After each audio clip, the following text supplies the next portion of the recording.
Cristianismo Rosa Cruz, 11ª Conferência. Visão e compreensão espirituais.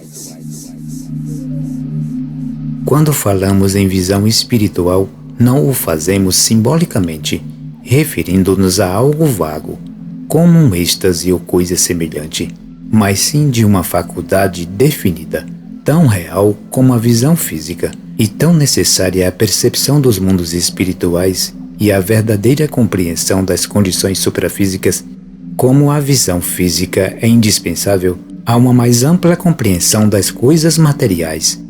A visão espiritual que falamos não deve ser confundida com a clarividência desenvolvida no âmbito espírita. Esta última depende de um estado negativo da mente em que os mundos internos se refletem na consciência do receptor, da mesma forma que uma paisagem se reflete em um espelho. Esse método dá visão, mas a compreensão da coisa vista não existe no clarividente negativo, assim como tampouco existe no espelho. Esta classe de clarividentes encontra-se em situação idêntica à de um homem preso a um cavalo sem rédeas nem bridão, podendo-se assim ser levado de um para o outro lado à vontade do animal. Deste modo, esta faculdade é uma maldição. O clarividente devidamente desenvolvido não está preso. Pode ver ou deixar de ver à vontade. Maneja as rédeas do seu cavalo. É dono da sua faculdade, enquanto que o outro é tão somente escravo desta. Certas fases negativas de clarividência são também desenvolvidas através de drogas, bolas de cristal, etc.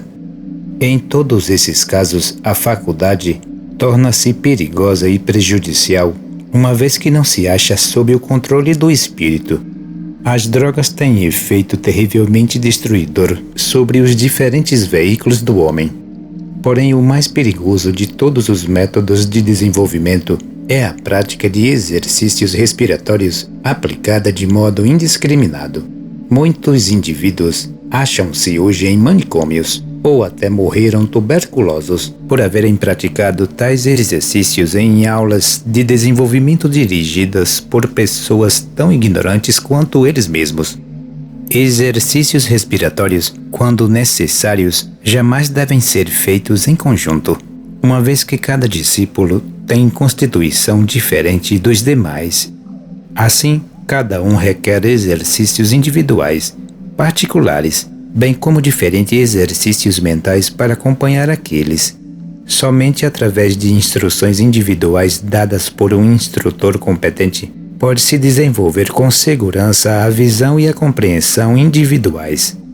Estas advertências referem-se exclusivamente aos exercícios respiratórios como método de desenvolvimento oculto e nunca aos exercícios físicos, que são excelentes quando praticados com moderação. Surge daí a pergunta: como achar um instrutor autêntico? E como distingui-lo de um impostor? É uma pergunta muito importante, porque quando o aspirante encontra tal mestre, pode considerar-se em perfeita segurança e protegido contra a grande maioria dos perigos que cercam aqueles que, por ignorância ou egoísmo, traçam seus próprios rumos em busca de poderes espirituais, mas sem qualquer esforço para desenvolver fibra moral. É uma verdade axiomática que os homens são conhecidos por seus frutos, e como o mestre esotérico exige do seu pupilo desinteresse nas motivações, infere-se justamente que o instrutor deve possuir esse atributo em grau ainda maior. Portanto, se alguém arvorar-se em instrutor e oferecer seus conhecimentos em troca de dinheiro, a tanto por aula, mostra assim que está abaixo do padrão que exige dos seus discípulos. Alegar que precisa de dinheiro para viver ou apresentar outros motivos semelhantes para cobrar o ensino, tudo não passa de sofismas. As leis cósmicas cuidam de todo aquele que trabalha com elas.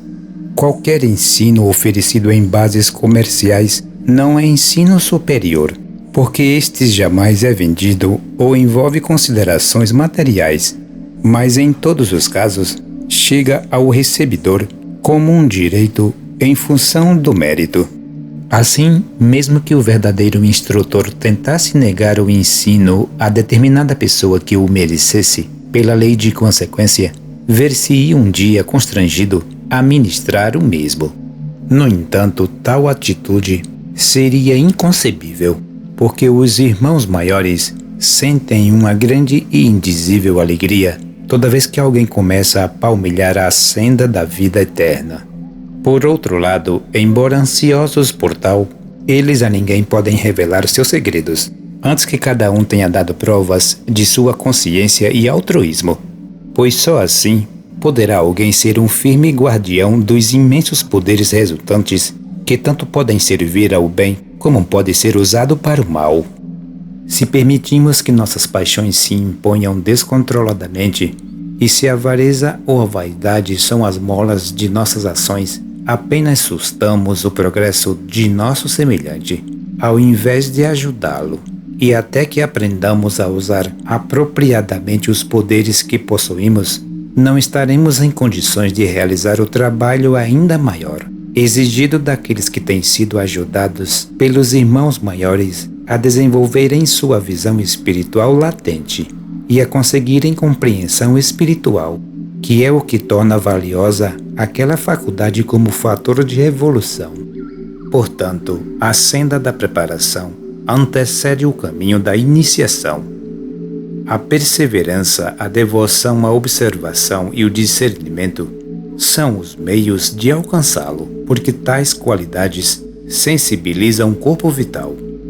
Através da perseverança e da devoção, os éteres químicos de vida capacitam-se a cuidar das funções vitais do corpo denso durante o sono, e uma separação entre estes dois éteres e dos dois superiores, éteres de luz e refletor, tem lugar.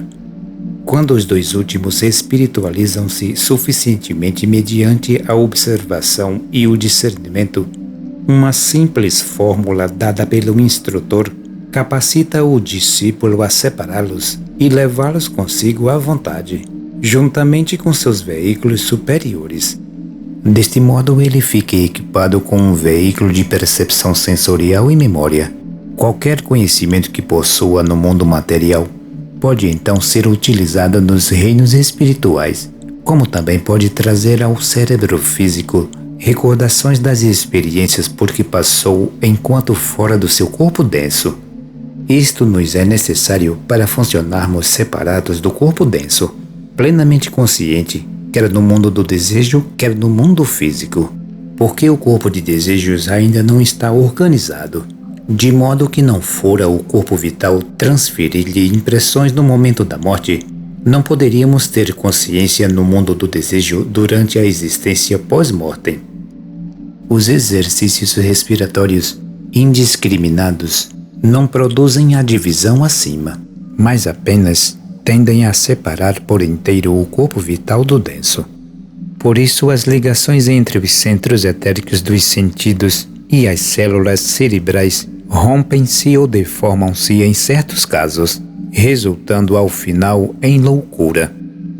Em outros casos, o rompimento ocorre entre o éter de vida e o éter químico, e como o primeiro responde pela assimilação orgânica dos alimentos e é a avenida particular para a especialização da energia solar, essa ruptura resulta em tuberculose. Somente através dos exercícios apropriados pode-se efetuar a separação correta. Quando a pureza da vida permite que a força sexual gerada no éter de vida eleve-se até o coração, essa força encarrega-se de manter a qualidade de circulação necessária ao estado de sono. Deste modo, as funções físicas e o desenvolvimento espiritual ocorrem paralelamente ao longo de linhas harmoniosas.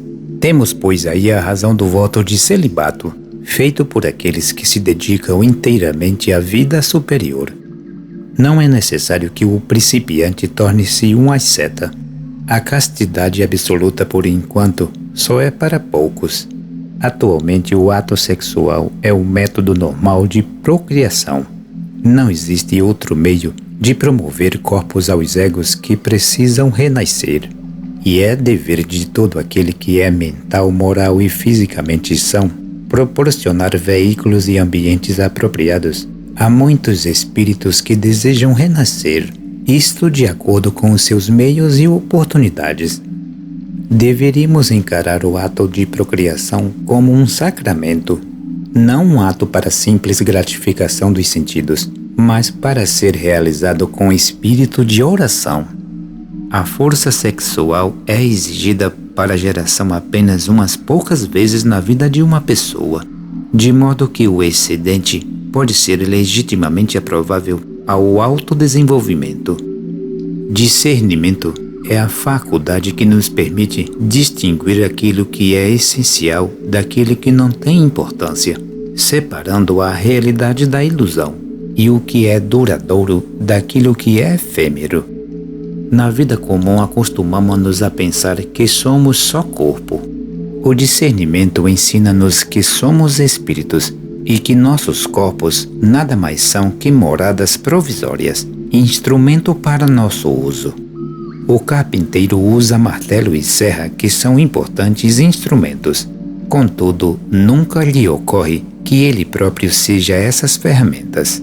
Jamais devemos identificar-nos com o nosso corpo, mas sim aprender pelo discernimento a considerá-lo um servidor, valioso tão somente enquanto obedeça a nossas ordens. Quando o consideramos assim, descobriremos que somos capazes de fazer com muita facilidade muitas coisas que até então julgávamos impossível de realizar. O discernimento gera alma intelectual e imprime ao homem o primeiro impulso em direção à vida superior. A observação é o uso dos sentidos como meio de obter-se informações a respeito dos fenômenos que ocorrem ao nosso redor. A observação e a ação gera a alma consciente. É de máxima importância para o nosso desenvolvimento que observemos minuciosamente tudo o que se passa em torno de nós. Caso contrário, as imagens de nossa memória consciente deixam de coincidir com aquelas de nossa memória subconsciente ou automática. O ritmo e a harmonia do corpo denso são perturbados em proporção à superficialidade de nossa observação durante o dia.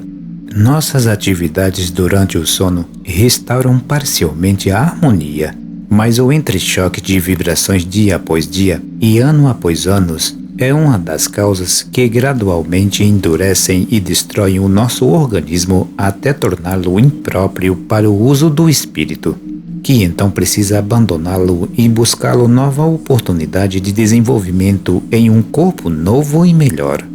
Na mesma proporção em que aprendemos a observar atentamente, ganharemos em saúde e longevidade e precisaremos de menos repouso e sono. Este último é um ponto muito importante, como veremos. A devoção aos elevados ideais restringe os instintos animais e gera e desenvolve a alma emocional, pois o cultivo desta faculdade é muito essencial. Para algumas pessoas, esta é a linha de menor resistência, eis porque são aptos a se converterem em místicos sonhadores. As energias do corpo de desejos expressam-se então na forma de entusiasmos e êxtase religioso. Outros há que desenvolvem anormalmente a faculdade do discernimento, que os leva ao longo das frias linhas intelectuais da especulação metafísica. Em ambos os casos, há desequilíbrio, existe perigo. O sonhador místico pode tornar-se joguete de toda sorte de ilusões, por estar dominado pela emoção. Ao intelectual ocultista, isso nunca pode acontecer, mas pode terminar em magia negra. Se persegue a senda do conhecimento só por desejo de conhecimento, e não para poder servir. O único meio seguro é desenvolver simultaneamente a cabeça e o coração. O ocultista desenvolve-se ao longo de linhas intelectuais. Procura a verdade pela observação e pelo discernimento e observa o raciocínio sobre tudo o que vê. Assim ele alcança o conhecimento. Mas como diz o apóstolo Paulo, o conhecimento ensoberbece. mas o amor edifica. Portanto, antes que seu conhecimento possa ser útil ao próprio desenvolvimento espiritual, precisará aprender a senti-lo. De outro modo, não poderá vivê-lo. Quando haja feito isto, será tanto ocultista quanto místico.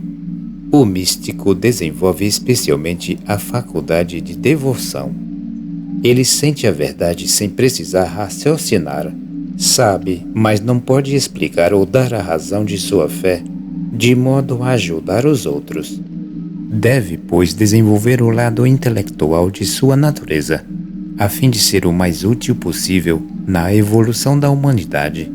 Assim, o intelecto pode agir como um freio sobre as emoções, e a devoção pode guiar com segurança o intelecto. Se seguimos unicamente uma das linhas, teremos mais tarde que seguir a outra, caso queiramos ter um desenvolvimento completo e harmonioso. Por isso, é melhor tentar desenvolver agora a faculdade que nos falta, pois assim progrediremos mais rapidamente em direção à meta final e em perfeita segurança. A clareza e nitidez de uma fotografia dependem do modo de o fotógrafo focalizar as lentes. Uma vez ajustada ao objetiva, o foco se conserva. Todavia, se a máquina tivesse vida e vontade próprias, se pudesse modificar sua direção e focalização, as imagens captadas apareciam sem nitidez. A mente encontra-se em situação análoga, vagueia sem objetivo, como se estivesse literalmente com dança de São Vito, e resistindo tenazmente a qualquer restrição. Mas ela pode e deve ser subjugada, e a perseverança é o meio de consegui-lo.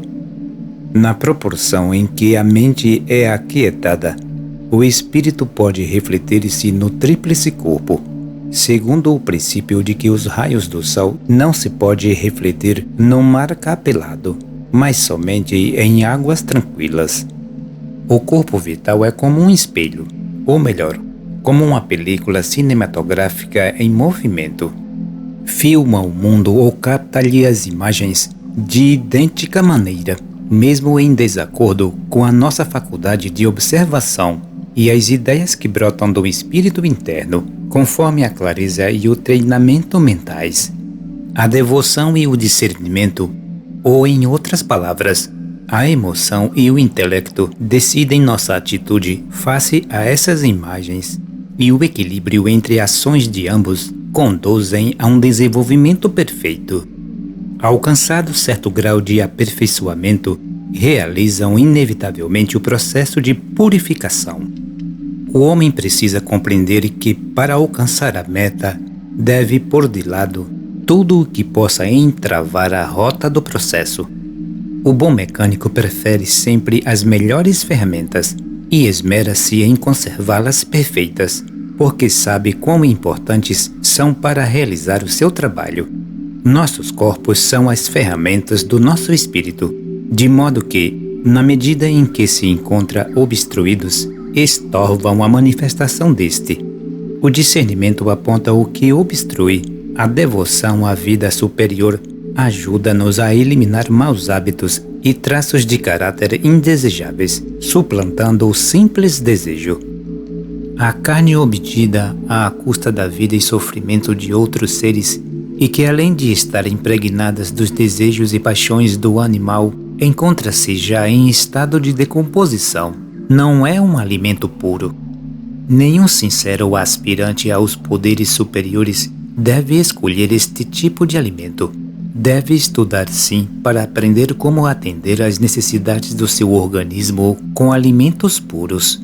Deve também se dar conta da importância de manter seu cérebro lúcido para que sua consciência possa abrir-se completamente à influência espiritual, concluindo-se daí que abandonará o uso do fumo e do álcool que estimulam e entorpecem o cérebro.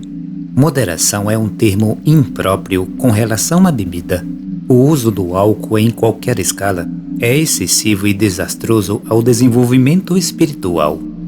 Perder a serenidade é prejudicial ao crescimento interno, além de dissipar em grande escala ultíssima energia que poderia ser utilizada beneficamente.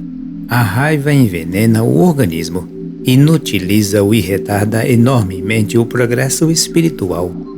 Os pensamentos de crítica prejudicam-no igualmente, por isso deve o aspirante evitá-los tanto quanto possível. O discernimento ensina-nos de modo impessoal o que é bom e o que é mal, mas não imprime em nós nenhum sentimento acerca disso, e isto é algo muito importante. O exame de um fato, de uma ideia ou objeto, seguido a uma decisão relativa ao seu valor, é necessário e não deve ser evitado, mas os pensamentos não caridosos devem sê-lo, uma vez que geram pensamento em formas de flechas, que conforme se exteriorizam, atingem e bloqueiam os fluxos de bons pensamentos, emanados constantemente dos irmãos maiores e atraídos por todos os homens bons. 2 exercícios específicos são dados ao aspirante que inicia a jornada preparatória. Ambos conduzem ao desenvolvimento da visão e da compreensão espirituais. Um deles leva ao caminho reto e apela mais para o ocultista intelectual, mas que é de grande valor para o místico, porque desenvolve-lhe a qualidade que mais lhe falta, a razão. Este exercício é chamado de concentração e produz poder mental. O outro produz resultado semelhante de maneira indireta. Agrada mais ao místico, mas é extremamente necessário ao intelectual ocultista, porque proporciona-lhe o senso da verdade que está além da razão. Tal exercício é a retrospecção, que desenvolve o poder de devoção. Ambos são necessários para garantir um desenvolvimento completo e harmonioso. A filosofia da conquista da visão e compreensão espirituais resume-se em obrigar o corpo de desejos a efetuar dentro do corpo denso, em completo estado de vigília positivo e consciente, o mesmo trabalho que realiza quando se encontra fora, durante o sono, ou no estado pós-mortem. Existem certas correntes no corpo de desejos de todos. São fortes, bem definidas, e formam 7 grandes vórtices nos clarividentes, mas são fracas, descontínuas e destituídas de vórtices no homem comum, que não pode ver. O desenvolvimento dessas correntes e vórtices redundam na visão espiritual. Enquanto somos absorvidos pelos nossos interesses materiais, essas correntes fluem muito vagamente, mas tão logo nos retiramos do corpo denso ao dormir e iniciamos o trabalho de restauração, conforme descrito na 6ª conferência, as correntes reativam-se e os vórtices também, fulgurando como se fossem incandescentes, porque então o corpo de desejos encontra-se no seu elemento de origem, livre do peso embaraçante do corpo material. O tempo de que o corpo de desejos precisa para restaurar o ritmo do corpo vital e do corpo denso depende do modo que usamos este último durante o dia. Se o extenuamos neste período, as desarmonias criadas serão naturalmente maiores, e isso exigirá a maior parte da noite para o corpo de desejos poder restaurar a harmonia e o ritmo. Assim vive o homem preso ao seu corpo dia e noite, mas quando ele aprende a controlar a ação, a controlar gastos de energias nas atividades diárias, cessando de malbaratá-la em palavras e atos vãos, quando começar a dominar os seus impulsos e impedir novas desarmonias resultantes de uma observação imperfeita, então o corpo de desejos não precisa trabalhar o período inteiro do sono noturno para restaurar o corpo denso. Uma parte da noite pode ser empregada para trabalhar-se fora. Se os centros sensoriais do corpo de desejos estão suficientemente desenvolvidos, como regra geral estão na maioria dos indivíduos inteligentes, o homem pode então desatar o cabo e elevar-se ao mundo do desejo. Ali ele tem uma visão do que se passa nesse plano, embora geralmente não consiga recordar depois nada do que viu, até que consiga efetuar a separação entre as partes superiores e inferiores do corpo vital, conforme já esclarecido. Vemos, pois, a grande importância da observação correta, da devoção aos elevados ideais, da pureza da alimentação, etc. Tudo isso tende a harmonizar as vibrações internas com as vibrações externas. Na mesma proporção em que progredimos nessa direção, o tempo empregado na restauração dos veículos é abreviado, sobrando-nos, portanto, uma margem para trabalharmos no mundo do desejo.